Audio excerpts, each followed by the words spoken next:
Hoy, en un capítulo más de su podcast, Lea, Los Eternos Aprendices, con Omar Delfín y Jorge López Coutinho, el máster.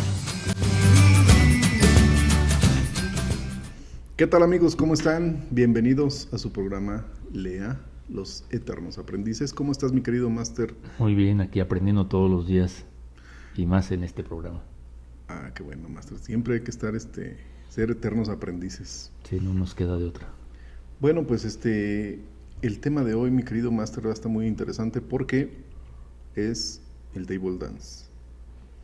No es cierto, no es cierto. Tiene que ver mucho con la ciencia y las matemáticas de estos temas. Exacto, o sea, son ciencias exactas. La gravedad, todo eso, la economía. No es cierto, máster. Fíjate, vamos a platicar un tema, a ver si nos da un buen tiempo para platicar este tema. Fíjate que estaba yo pensando en todo esto que pasó con la reforma anterior. Nos tocó, trabajar juntos, como ya hemos platicado en otros podcasts. Si no los han escuchado, pues escúchenlos para que tengan un poquito más de contexto. Pero les vamos a platicar rápidamente. El máster era mi jefe, Jorge López Coutinho era mi jefe en comunicación social. Yo tenía una comisión porque tengo una plaza de maestro, entonces estaba yo comisionado. Y después estuve en arte y cultura, también como encargado del área de difusión también, ¿no? Uh-huh. De repente llega este gobierno y mandan a todos los que tuvieran una plaza de maestro, los mandan al aula, ¿no? Dice que todo aquel que tuviera maestro. Y en sí la medida pues estaba más o menos bien, ¿no? ¿Cómo ves tú, máster? ¿Qué piensas?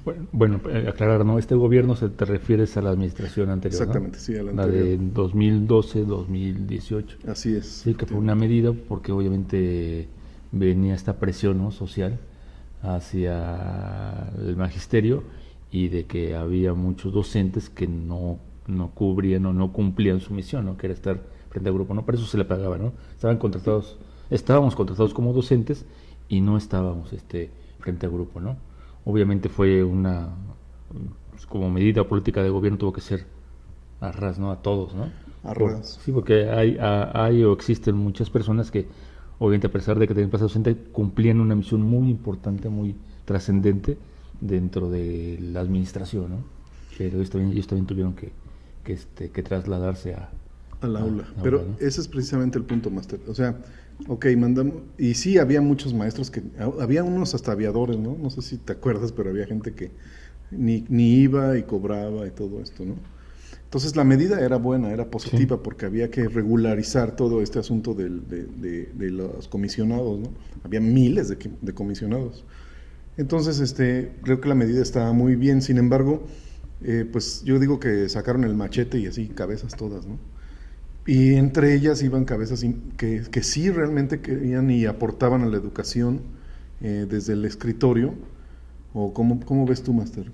Sí, desde esa parte que lo que te comentaba, ¿no? Es muy interesante porque sí se toma la medida, yo creo que tuvo que ser muy drástica porque había habido en los últimos, ya no años, últimos lustros y décadas, esta cuestión de vicio que hubo de contratar, que más que nada no tanto por cubrir el perfil, sino por amiguismo o ciertas cuestiones que se daban, no generalizados, ¿no? Hubo algunos contratos que sí se dieron dentro de lo que sería la parte de esta corresponsabilidad, pero otras sí se fueron de la mano. Había cierta amiguismo, el compadrazgo que se daba.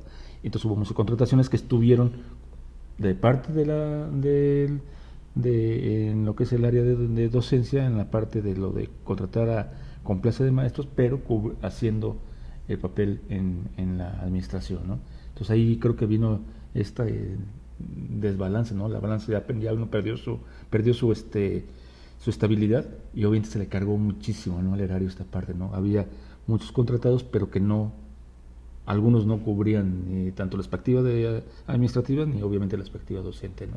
Entonces creo que fue algo así como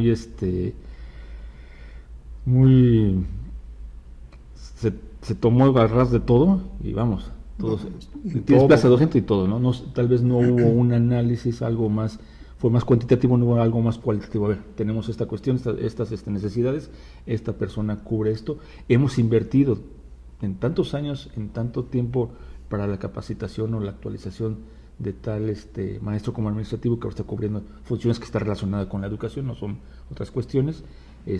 ¿Qué tanto se puede quedar en esta área? ¿Qué tanto se puede hacer tal vez una conversión posiblemente más adelante de la plaza, ¿no? Pues más que pueda, que sirve, ¿no? Que sirva. Y que no habría un modo de suplantar esa persona, ¿no? Uh-huh. O sea, con conocimientos, por ejemplo, de publicidad o de periodismo, ¿no? Entonces, no había una persona que supliera eso, y yo pienso que ahí es donde estaba mal, ¿no? O sea, como dices, ¿no?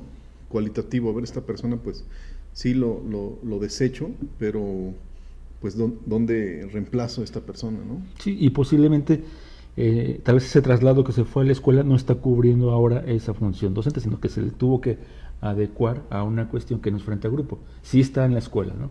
Pero cubriendo... Pero déjame decirte que, bueno, yo vi muchos casos, ¿no? O sea, yo dije, bueno, sin bronca, ¿no? Yo tengo la plaza de maestro, he dado clases en nivel secundaria, no tengo ningún problema, me voy a la escuela.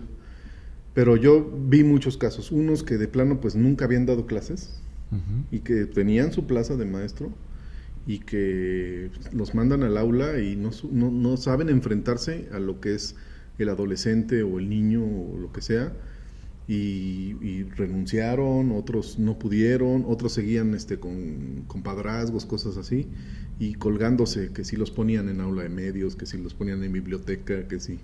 salvándolos, ¿no? Salvando a estas personas que jamás estuvieron frente a grupo. Vi otros casos que no se salieron de las oficinas y que se quedaron ahí y no me corres y se quedaron. Y vi otros que de plano sí estaban muy bien acomodados y nada, ¿no? O sea, ni los movieron ni nada, y ahí siguen a la fecha. Claro. Es más, pasó ese sexenio y siguen ahí instaladísimos en las oficinas. Entonces, es y fue más bien algo todavía de compadrazgo. O sea, fue de que si tú eras compadre de alguien, te quedabas. Sí, eso tenemos que analizar nuestra estructura, que yo creo que en el sector educativo se dio, es muy rígida, ¿no?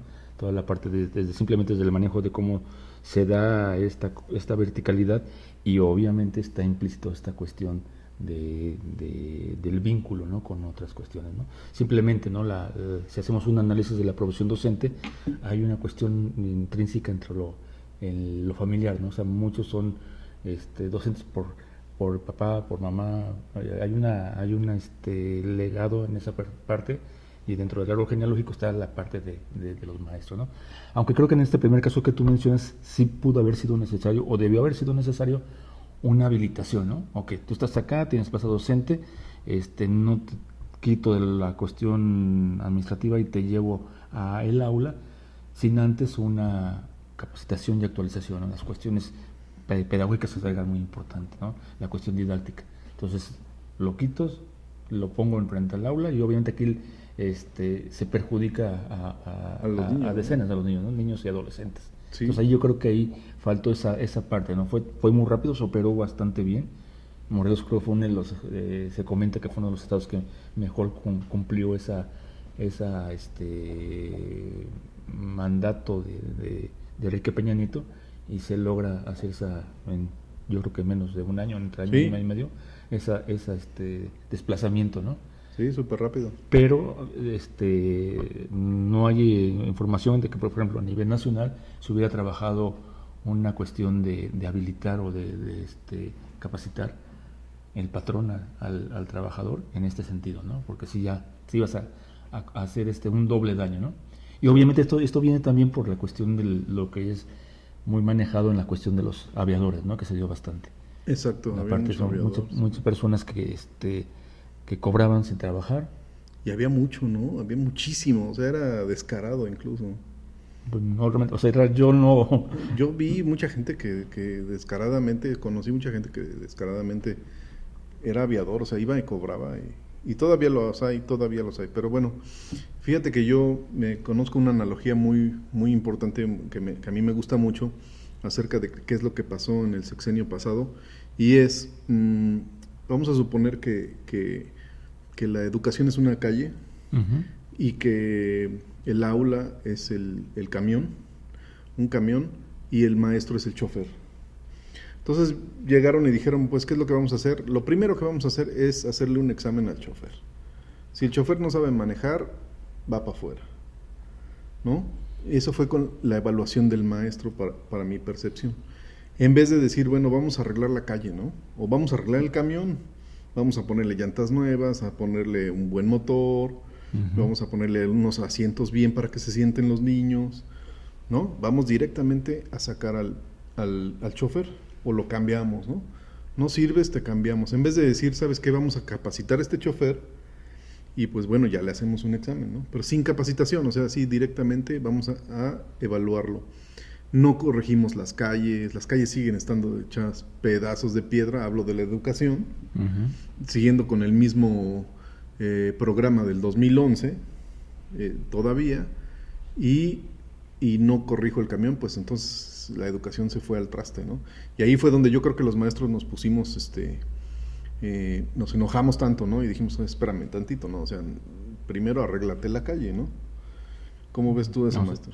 Sí, es interesante esta parte de esta analogía, porque es importante cómo vas a poder echar a andar este vehículo, y además deja de eso, en qué riesgos pones a los pasajeros y al mismo conductor cuando el mismo vehículo y las propias arterias no están preparadas, no están actualizadas, ¿no? Posiblemente, no sé, podemos pensar en ese mismo vehículo que pueda ser una carroza, ¿no? Y llevar a los niños pensando que no se ha actualizado, o que por ejemplo nuestro vehículo, si es el modelo educativo, no responde a las necesidades de los niños que ya van con otras expectativas, ¿no? Exacto. Y además en ese camino, que es la propia sociedad, ya tiene otras necesidades, ¿no? Entonces necesitas tú trabajar competencias o habilidades distintas a los que se tenía pensado tal vez en una carroza, ¿no? Exactamente. Entonces no hay preparación del maestro, solo hubo una evaluación tajante y incluso yo diría que hasta grosera, o sea, agresiva, y no funcionó. Los maestros nos enojamos, no nos dejamos, y sin embargo se hizo, ¿no? Sí, ahí, perdón que te interrumpa, tienes ahí mucha razón, porque en este viraje que tuvo a partir de 2012 y 2013, que es cuando ya entra la reforma estructural, ya con el apoyo de todos los partidos políticos, ahí desplazamiento de los maestros que estaban en funciones administrativas, entre comillas, por ejemplo, se vio realmente vacíos, o se le quitó esa fuerza que tenían, por ejemplo, los centros de maestro, ¿no? Los centros de maestro, había muchos maestros que daban actualización, capacitación a los docentes, programas que vienen desde el inicio de este siglo XXI, se estaba dando mucha actualización y capacitación a los docentes, y realmente ahora los centros de maestros ya no tienen la misma vitalidad y fuerza que tenían antes del sexenio de Enrique Peña Nieto, ¿no? Entonces ahí es una función muy importante, esta visión que se tenía desde el nivel federal sobre la actualización y capacitación de los maestros, que se vino atrás, ¿no? Y que esperemos que ahora con esta nueva reforma o nuestra nueva reorientación se retome esta parte de la actualización y capacitación del docente, ¿no?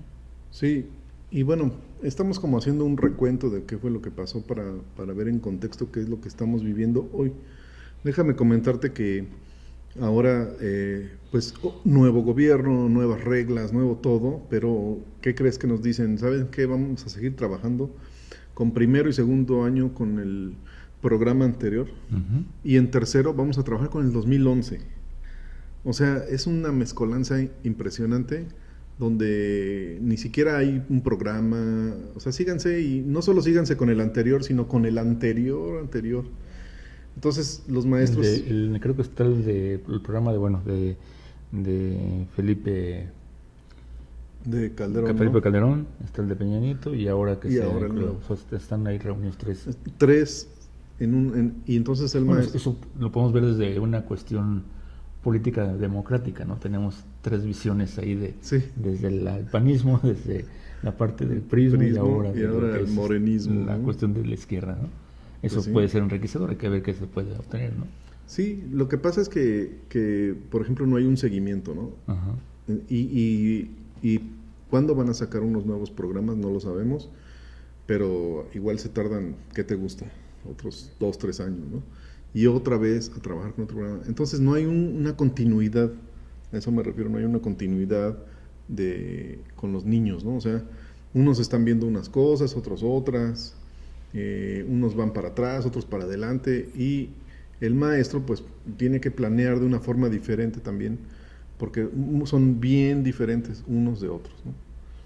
¿Cómo ves, Master? Sí, la cuestión es ¿Cómo es en el nivel medio? ¿Ahí qué ha pasado? En el superior también estamos, ahí es algo también que se está ahorita tratando de enmendar, porque siempre las reformas a lo que son las normales venía después de que sufría la educación básica. O sea, Okay. nosotros estamos, posiblemente los maestros normalistas estaban en este proceso de enseñanza-aprendizaje con ideas, con perspectivas que ya habían sido rebasados por educación básica, ¿no? Entonces ahora que se está pretendiendo que todo lo que al mismo tiempo que son las reformas en educación básica también sean en la escuela normal, ¿no? Porque había un desfase, ¿no? Entonces tú ya estabas en algo que ya había sido desechado o estaba ya no utilizado, ¿no?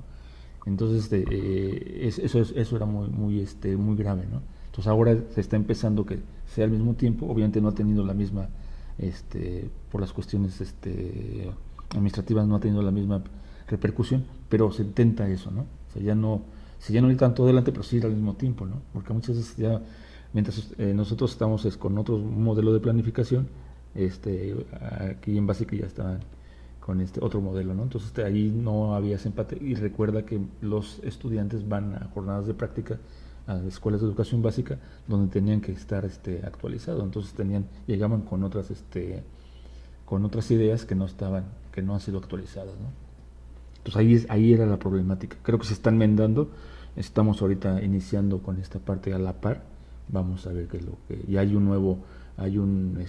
planes y programas ya de estudios ya que corresponden a 2018, ya ha habido algunos cambios, pero todavía estamos en ese no tan empapado, no ha sido tan eficiente, ¿no? Ok. ¿Y cómo sentiste tú el cambio de estar en la oficina, en el escritorio y luego al aula? Pues no fue tan dramático, sí, yo tengo la fortuna que desde hace ya tiempo, yo creo desde 1990 empecé, me atreví o me aventaron a dar clases en escuelas, universidades particulares. Entonces ahí he tenido pues aprendizaje, ¿no? Obviamente te das cuenta ya ingresando a la normal que hay todavía un mundo muy distante en la parte de lo pedagógico, lo didáctico, ¿no? Pero tenía yo esa experiencia de haber trabajado en universidades particulares, tanto nivel de licenciatura como maestría, ¿no? Entonces eso me dio esa parte de poder llegar al aula sin tanto temor, ¿no? Obviamente para mí todos los días hay un temor porque es un día nuevo, ¿no? Es un nuevo aprendizaje, ¿no? Estar ahí frente al grupo todos los días son distintos, pero sí tenía ese respaldo, ¿no? De haber estado como docente y trabajado en funciones tanto administrativas como docente en universidades, tanto en áreas que tienen que ser comunicación como también en las maestrías, por ejemplo, ya en educación, ¿no? Ese vínculo. Y no fue tan problemático, ¿no? Simplemente volver a iniciar, ya no tan joven, volver otra vez a trabajar otros ambientes, que obviamente eso es una habilidad que vas aprendiendo, ¿no? La parte del periodismo te va dando esa cuestión de que no estás fijo en un lugar, sino que te vas moviendo. Entonces, por ejemplo, yo desde que inicié mi carrera profesional, desde que terminé pues mis licenciaturas en 84, pues he estado en diferentes áreas, ¿no? Yo creo que no sé si más de 20, 30 centros de trabajo, ¿no? Relaciones distintas, ¿no? Mucho tiempo, poco tiempo, pero siempre tratando de crear, ¿no? Es un nuevo aprendizaje porque llegas a una nueva organización y tienes que aprender de esa organización, ¿no? Entonces fue una de las cuestiones que me he sabido adaptar, ¿no? A esa cuestión. Y llegar, por ejemplo, en este caso, después de haber trabajado cerca de 9 años en un área, en este caso de comunicación social del YEBEM, no fue, aunque sí las distancias, no fue tan duro para pasar a la parte de la escuela normal y por volver a empezar a trabajar, ¿no? Okay. ¿A ti cómo se fue? ¿A ti cómo fue tu proceso? No, pues te digo que yo inicié dando clases, conseguí la plaza ahí en México y empecé dando clases en Tepito, en una secundaria en Tepito. Entonces, a lo mejor fuiste de maestro ¿pudiste haber sido maestro del actual gobernador? Sí, pude haber sido su maestro y entonces a lo mejor ahorita nos estaría yendo un poquito mejor. O a lo mejor él hubiera estado... No, fíjate que no hubiera podido ser su maestro porque él solo llegó a tercero de primaria. Okay. No sé si sabías. No tenía. Hablando del tema del programa piloto, de que mientras menos estudios a veces consiguen un trabajo más fácil, bueno, pues él se lo consiguió de gobernador con tercero de primaria. Lo cual crea un ejemplo muy difícil para los niños, ¿no? Ser futbolista y entonces pues mira, el futbolista no fue el mejor jugador de México, fue en los mundiales, ganaba yo me acuerdo que en esa época nuestro flamante gobernador ganaba 1,100,000 pesos al mes. Estoy hablando de qué te gusta de los 90s, ¿no? Sí, no, en el ámbito deportivo son millonadas, ¿no? Con realmente... tercero de primaria. Entonces, sin la educación, la formación académica necesaria, llegas a ser presidente municipal primero de una ciudad muy importante sin ser nacido en Morelos. Ya estamos tirándole, pero no es que tirarle, sino realmente lo relevante es eso, ¿no? Que alguien que estudia tercero de primaria pueda desenvolverse de ese modo. Y el ejemplo que llevan mis alumnos, ¿no? Muchos de mis alumnos me dicen, es que yo voy a ser futbolista, entonces ya para qué estudio. Le digo, sí, nada más que no cuentas con que a lo mejor no hay una lesión y no tienes estudios. A lo mejor él tuvo la suerte de no lesionarse y llegar después a un equipo de fútbol. A mí el fútbol no es de mi agrado, pero él llegó a un equipo de fútbol grande, luego estuvo en mundiales y de repente pues, se avienta de presidente municipal y ahora es gobernador de un estado de la República con tercero de primaria. Ese es lo que yo veo trascendente. ¿Cómo ves, Master? Es relevante eso, pero también es importante que no apostarle tanto a la cuestión de las credenciales, ¿no? Obviamente estamos, no solamente el aprendizaje o ser eternos aprendizajes va a ser a través de la escolaridad, ¿no?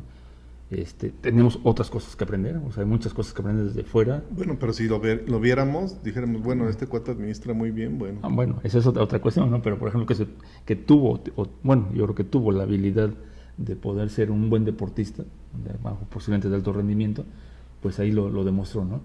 Y que se aprovecha, o que la parte de que estuvo en esta coyuntura, o está en esta coyuntura de aprovechar la fama en este caso de deportista, para poder acertarte en cuestiones públicas, se tiene que ver mucho también posiblemente con la educación, en el sentido de que hemos hecho, que ha hecho la escuela, para que la gente pueda arropar a alguien que a veces no tiene ni la relación política o líder político que se buscaría, ¿no? Yo creo que ahí lo veo más grave en los institutos políticos, en la parte democrática, en la parte de la política, cómo hacer esto, ¿no? O sea, cómo ahora ya no es tanto la parte de tus ideas, tu ideología, la parte de los programas que se buscan, sino realmente es lo que es la fama, ¿no? Esta fama que se gana a través de los medios masivos de comunicación, ¿no? Los más medios. Sí. Entonces ahí también es importante, ¿no? La labor que no se ha hecho, que se tiene que hacer desde la escuela, de cómo poder crear esta cuestión de la importancia, ¿no? De para ciertas funciones se deben cumplir con ciertos perfiles, ¿no? Bueno, decía Maquiavelo, suerte y preparación.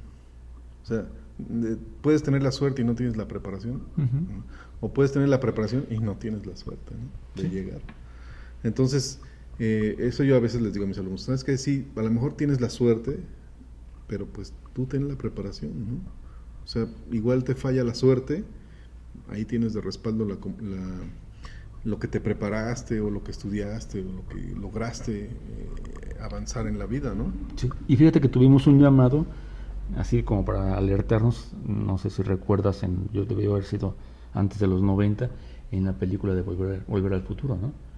Cuando en los años 30, 40, llega este chico que viene de los 80, 90, y le preguntan, ¿y quién es actualmente? Le pregunta el sentido, ¿quién es actualmente tu presidente? No, Ronald Reagan. Es un actor. Es un actor, te está botaneando, ¿no? Entonces ahí era un llamado de todo cómo iba el proceso, ¿no? No solamente a nivel Morelos, regional o a nivel nacional, sino a nivel internacional, de que ya se estaban ocupando ciertos puestos, en este caso políticos, del presidente de uno de los países más importantes del mundo, en este caso de Ronald Reagan. ¿Y en qué épocas jugaba nuestro gobernador? Más o menos 90 y qué, 94, 95 más o menos, ¿no? No, sí, fíjate que a pesar de que soy pambolero, no tengo bien las fechas, pero sí fue de los que... En los 90, ¿no? Finales de los 90. Yo creo que sí, porque tengo el dato de que en 2006 no lo convocó. No lo convocaron ya por edad. No, porque tenía el pleito con el entrenador argentino y que ya no lo llamó. Entonces yo creo que fue sus años fuertes a finales del siglo pasado. Estamos hablando de los 90 y a principios de... Imagínate que yo llegara del futuro y te dijeran en los 90, Master, ¿qué crees? Cuauhtémoc Blanco va a ser tu gobernador. ¿Qué dirías?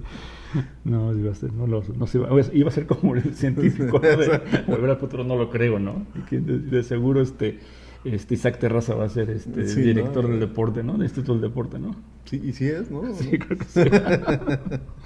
Así es. Bueno, pues realmente eso, ¿no? El mensaje es ese, ¿no? Bueno, otro punto que yo veo, Master, es que si nos iba como nos iba, con gente que tenía administración de empresas, vamos a suponer, maestrías, doctorados y todo eso, y nos iba como nos iba, alguien que no tiene un conocimiento básico en administración o en manejo de personal, vamos por ahí. Entonces llegan a esos puestos sin conocimientos de nada. Que hay que, dar el beneficio de la duda, ¿no? Posiblemente, Pues sí. tal vez como líder, alguna persona sea un buen líder, ¿no? Sin embargo, también fíjate que también eso tiene que ver con los planteamientos o la cuestión de lo económico, ¿no? Si te dabas cuenta, antes de los 80, antes de que México tuviera otro tipo de economía, cuando antes éramos economía mixta, casi la mayoría eran abogados, ¿no? Egresados de licenciados en Derecho. Después ya viene, después de Miguel de la Madrid, ya vienen los economistas, ¿no? Con Carlos Salinas de Gortari. Pues también la propia dinámica mundial tenía un giro, no le daba más importancia a la economía. Ahorita tenemos, no sé, podemos esperar que en algunos, con esta cuestión de la globalización, con esta sociedad del conocimiento, pues haya esas personas de líderes en algunas partes del mundo que estén relacionadas con las tecnologías, ¿no? Pues no sé, esto tiene que ver mucho también ese movimiento, ¿no? Y ahora no es como antes, que unos movimientos que se daban a nivel mundial o internacional que tardaban de cerca de 30, 40 años, ¿no? Ahora son rapidísimos, ¿no? Y en menos de 5 años ya tienes que cambiar esta parte del mundo, ¿no? Lo vemos en las propias reformas. Anteriormente las reformas tardaban hasta de 30 años. Si lo vemos del 70 al 2000 fueron cerca de 3, 4, y ahora en este último 2 décadas. En 2 décadas. Creo que cumplimos eso. ¿Por qué? Porque la sociedad estamos avanzando, tenemos muchos cambios, ¿no? Estamos ahorita en la rapidez, ¿no? Entonces nos enfrentamos a esa parte, ¿no? Y obviamente ahí esta función educativa es importante, ¿no? Y la forma en que vamos a educarnos nos estamos educando ahora y en el futuro va a ser distinta, ¿no? Vamos a requerir los programas de internet, la parte de las plataformas, los Mood, todo eso para poder obtener esa información de manera veloz, ¿no? Sí, fíjate cómo, bueno, lo bueno de esta tecnología y que estamos grabando estos programas es que dentro de 6 años vamos a volver a ver este video y me vas a decir, y a lo mejor yo te digo, no, pues sí tenías razón, ¿no? O a lo mejor tú me dices, no, pues sí tenías razón, ¿no? O nos vamos a pitorrear nuestros audífonos, ¿no? Sí, porque ya van a ser implantados ahora. Implantados de los mismos micrófonos, ¿no? Sí, no, es una cuestión muy, muy veloz, ¿no? Lo que hemos vivido a partir yo creo que los últimos años del siglo pasado y de este siglo XXI, ¿no? Entonces tenemos que estar bien listos y con mucha atención para poder nosotros recuperar todo ese tipo de información y obviamente de conocimiento, ¿no? Y buscarlo, ¿no? Muchas veces posiblemente ya la escuela ya no lo va a poder dar, o va a ser no solamente la escuela, sino buscar otras formas, ¿no? Como ahora lo vemos con los estudiantes, ¿no? O sea, ¿quién no de los jóvenes, adolescentes o niños conocen muy bien la parte de o sea, se apoyan en los tutoriales para muchas cosas, ¿no? Sí. Cuando antes estaba esa relación familiar, que del tío, del abuelo, que el papá, que te enseñaba más a las agujetas, por ejemplo, ¿no?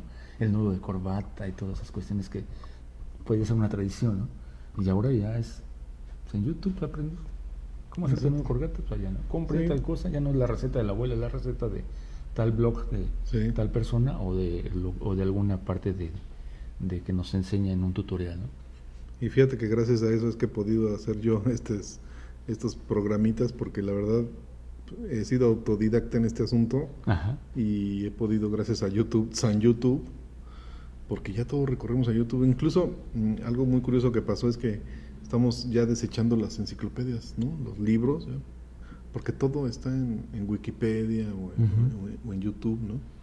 Y fíjate que respecto a eso hay un estudio, un análisis que hace la revista Algarabía de hace unos 5 años, donde con base se hace un análisis de Wikipedia con la Enciclopedia Británica, y encontraron un poco más arriba la Enciclopedia Británica, pero la misma información verídica y de datos, o las aportaciones que se hacen en estas dos enciclopedias, ¿no? Tanto Wikipedia, que obviamente tiene la ventaja de que es abierta y que es más colaborativa, a la enciclopedia, ¿no? Que obviamente está trazada o está ideada en la parte de los famosos enciclopedistas franceses, ¿no? Pero es un ejemplo, ¿no? de cómo ahora ya no desechar, ya uno no invierte más de 30,000 pesos en la Enciclopedia Británica o más, como de aquellos tiempos, cuando tienes ahora muchísimas opciones, ¿no? Sí hay que estar atentos de las fuentes. En lo mismo Wikipedia te dice esta cita no está verificada, o no tiene una fuente que está citada, entonces ahí te dan ellos esos alertas, ¿no? Tampoco hay que creernos todos, pero sí es una opción para poder salir adelante, ¿no? Fíjate que apenas la semana pasada renté una película en Cinépolis Click que se llama Entre la razón y la locura, o La razón y la demencia, y voy a buscarlo bien, se los dejo aquí en la descripción. Ajá. Es con Mel Gibson, y él es una persona que se dedica a hacer diccionarios, y está haciendo el diccionario para Oxford, Inglaterra, la Universidad de Oxford, y cómo él tiene que ir buscando todas las palabras, o sea, cuántas palabras hay, y él tuvo que buscar todas las palabras que había con A, y luego la definición, e irla escribiendo, y tuvo que hacer un trabajo impresionante. Se las recomiendo, no se las voy a spoilear para que para que la vean, pero por ahí les dejo el tráiler en la descripción. Y lo interesante que era en esa época hacer un diccionario, ¿no? Cuando ahora pues ya. Sí, ¿no? Y si te remites, vamos todavía más más allá, cuando nuestros tatarabuelos, la parte cuando empieza la socialización del conocimiento, ¿no? En las abadías, los copistas que empezaban a copiar los libros, y que es un ejemplo del libro y la película del Nombre de la Rosa, toda esta parte, ¿no? Quienes tenían el conocimiento, obviamente en la iglesia tenía este monopolio, y los copistas ahí copiar los libros, ¿no? Entonces imagina toda esa parte. Llega Gutenberg, alemán, y toda esta parte empiezan a hacerlo más y avanza la sociedad, ¿no? La sociedad, y además también esta parte, ¿no? Interesante de cómo es la difusión de las ideas, ¿no? Que es algo muy interesante, no ver simplemente a la imprenta como un instrumento, sino como un aparato ideológico, ¿no? De poder llegar a todos, obviamente algunos también para poder manipular con ciertas ideas, y no todas, pero son elementos interesantes. Nosotros podemos hacer una rápida revisión, ¿no? De la parte de la historia de la escritura, y vemos estos elementos tan importantes, ¿no? Como tú hablabas, ¿no? Sí. Por ejemplo, en la enciclopedia podemos encontrar a veces gente o especialistas sobre algún tema, que hacen toda una descripción muy interesante o monografía sobre X tema, que lo presentan ahí en la enciclopedia, ¿no? Algunas muy especializadas. Entonces eso lo podríamos encontrar posiblemente ahora en algunos artículos, ¿no? Pero ahí antes se trabajaba y con el tiempo, ¿no? Entonces son cosas muy, muy interesantes que a veces no debemos olvidar, porque hay que traerlo para seguir asombrando, ¿no? Nos podemos asombrar de lo actual y también de lo pasado, ¿no? Nosotros estamos ahorita ya usando la difusión de las ideas por este medio, ¿no? Y ahora quién sabe cómo será en unos 2 décadas más. Sí. Pero mientras, pues aquí estamos. Queríamos armar este pequeño debate entre el máster y yo, y con una lluvia de ideas, porque me lo habían pedido por ahí algunas personas que querían oír un poquito más de debate. Vamos a tener algunas veces este tipo de programas donde mi querido máster y yo vamos a estar discutiendo algunos temas importantes, interesantes para todos ustedes. ¿Cómo viste, máster? ¿Te sentiste bien? Me siento bien, ¿no? Claro, la compañía y estar aquí con esta responsabilidad, me tengo que sentir. Qué bueno, amigo. Bien, y aunque falta todavía mucho para aprender, pero ahí estamos en el camino. Estamos siendo los eternos aprendices. No dejen de ser aprendices, no dejen de buscar, de ser eternos buscadores también. Mis queridos aprendices, esto es todo por hoy. Nos vemos la otra semana. Recuerden, suscríbanse a la página, denle like y pongan la campanita para que vean cualquiera de los videos que estamos ya subiendo. Este es ya el capítulo 2, tenemos el piloto, el capítulo 1 y ya es el capítulo 2. Los esperamos en el próximo capítulo de Los Eternos Aprendices, mi querido máster. Una pregunta, ¿y dónde está el piloto? El piloto está en YouTube. Perfecto, voy a buscarlo. No es tan de risa como la película, pero sí te la vas a pasar muy bien. Excelente. Ayúdenme a compartir, sobre todo tú, máster. Sí. Ayúdame a compartir este material a toda la gente que conocemos y ustedes ayúdenos a compartirlo para que lleguemos a más personas. YouTube nos pague mucho dinero y entonces dejemos de trabajar. No es cierto. Muchas gracias, saludos. Hasta luego. Bye.